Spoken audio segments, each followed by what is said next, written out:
And what is truly important here, we need, especially now with the G8, the G20, WTO, the UN, the governor of the central bank, the European Central Bank, we need to be told what we are supposed to do.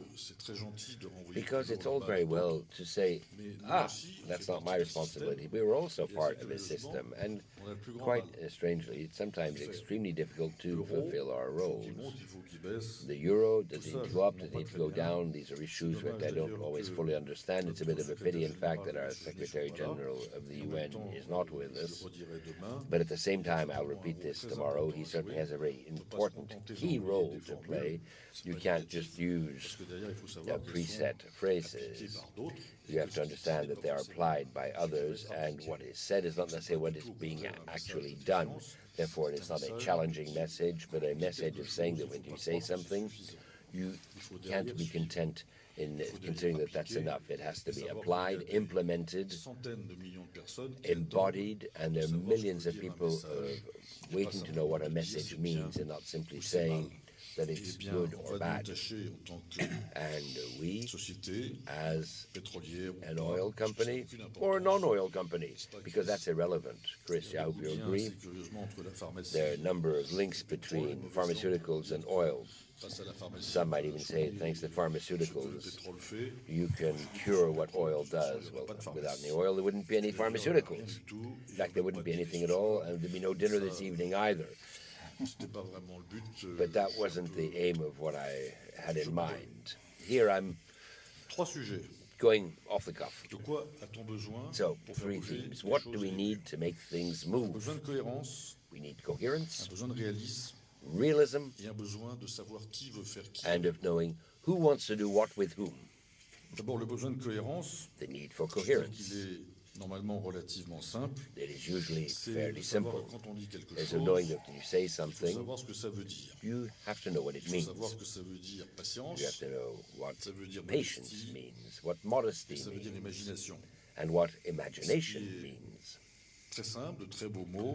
Very beautiful words, but are not easy to apply, and thus the real message on the basis of words of say that when you send a message out, when you send anything out, of knowing who is going to apply it and who is able to apply something in practical terms. But we, the non-politicians, those who are not in charge, shouldn't be left simply with beautiful sentences and saying, it's your baby, you have to handle it. Because, quite candidly, it is not feasible. Our only opportunity for us is, for all of us as stakeholders, is being very careful that the messages that are sent in the short term can have an enormous impact, and that we who have to apply these messages don't always know how to do it. So as this is simpler, and often I'm told that I speak without explaining, I'll take two examples. Not the easiest, nor the easiest to accept. And I'll start with Iran. A very large country in the Middle East, Muslim country, but non-Arabic country. I mean, many think that I'm joking, but I'm not, because many have a confusion between Arab countries and other countries. Indonesians are Muslims, but they're not Arab. And this is true also for Malaysia. And we have to stop having undue simplifications, which simply simplify nothing at all, but in fact make everything incomprehensible. We have to stop of thinking that everyone is an idiot, and we say, public opinion doesn't understand. Well, public opinion understands very well. It's those that are above that voluntarily render it incomprehensible, because this defends certain personal interests or clan interests, but certainly not in favor of better understanding, and certainly not for a better world, and certainly not better governance. So, for Iran didn't follow all the rules. Iran frightens many, and I know that they're listening to me, and I am standing behind my words. And they worry the International Atomic Agency, and the International Atomic Agency shouldn't simply become a tool for some, and that it remains free. And yes, we are concerned, but at the same time, we can't forget what Iran is. We can't forget that 65 million inhabitants, one of the most cultivated countries in the world, that at present we are, quote unquote, succeeding because the embargo is working. Therefore, the situation is not very good. But at the same time, who is able to say what's going to happen afterwards? It's the first time I'm going on this subject, and Thierry, I'd like to thank you for having given me this opportunity, because maybe between two strikes in France we'll have a chance to have a dialogue. It's all fair to say an embargo is successful or not. Yes, it is successful. It's successful for whom? That is what I'd like to know. And I would like to know who knows it, and will the situation be better or worse? And is it better for the rest of the world? And quite frankly, today, for those of you who know the situation, no one can have any idea what may happen instead. And for us, Chris, you who want to sell your pharmaceuticals in Iran, how can you do it not knowing what the consequences are? There are 65 million inhabitants, and like everyone else, they are entitled to health, to security, and to respect, even if there are some discussions on certain words expressed by certain decision makers there. Another topic, Thierry, you tell me when I need to stop.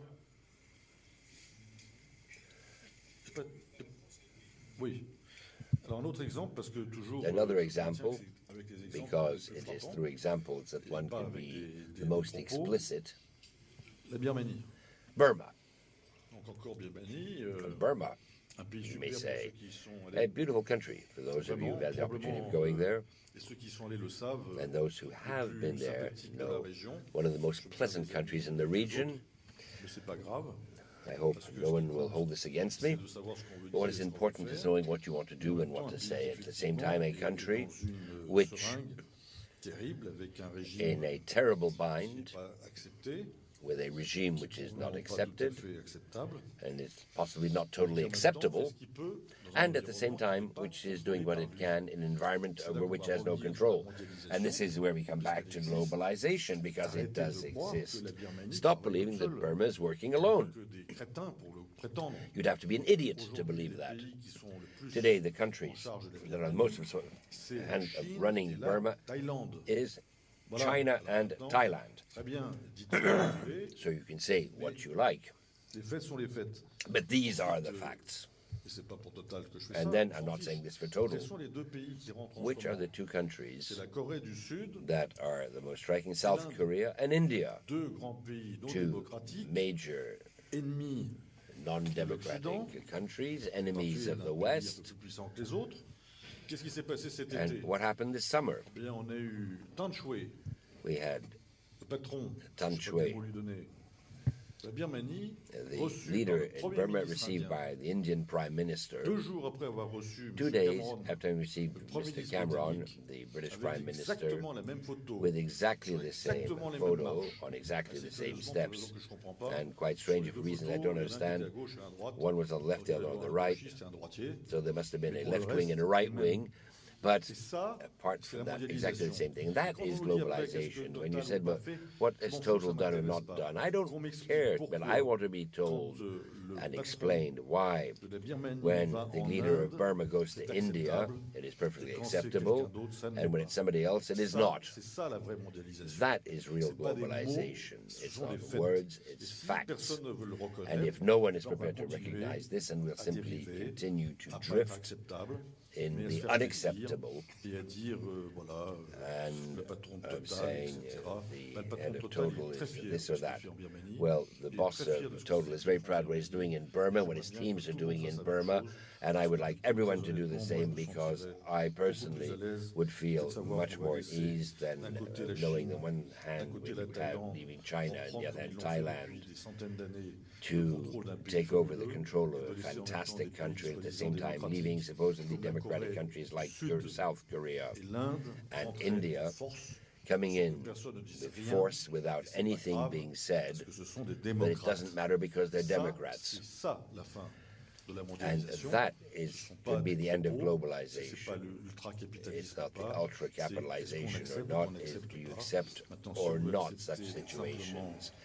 Prepared to simply turn a blind eye and of saying nothing happened in 2007 and 2008. It is simply an economic crisis, a simple cycle. I maintain that there's been a revolution. The revolution is before us. There is a major demand from all of these countries and companies such as ours and CEOs such as ourselves. Chris, I'm involving you here because I do have a message on the fact that the new leaders want to see change, be they French, Greek, Turkish, or anything else, and that the fact of saying that because you're CEO, you're blind and part of a system which is called globalization and thus unacceptable. I'm very sorry, but